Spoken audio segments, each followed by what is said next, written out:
কোন দেশেরই মেয়ে তুমি, কেমন তোমার বাপ? ফেসবুকেতে ছবি ছেড়ে করছো কেন পাপ মেয়ে? ফেসবুকেতে ছবি ছেড়ে করছো কেন পাপ?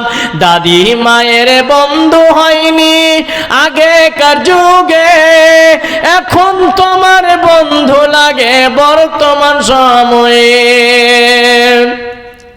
দাদি মায়ের বন্ধু হয়নি আগেকার যুগে, এখন তোমার বন্ধু লাগে বর্তমান সময়ে। জেনে শুনে ওই আগুনে দিও না যুবক ঝাঁপ। ফেসবুকেতে ছবি ছেড়ে করছো কেন পাপ মেয়ে? ফেসবুকেতে ছবি ছেড়ে করছো কেন পাপ? কোন দেশেরই মেয়ে তুমি, কেমন তোমার বাপ? ফেসবুকেতে ছবি ছেড়ে করছো কেন পাপ মেয়ে? ফেসবুকেতে ছবি ছেড়ে করছো কেন পাপ?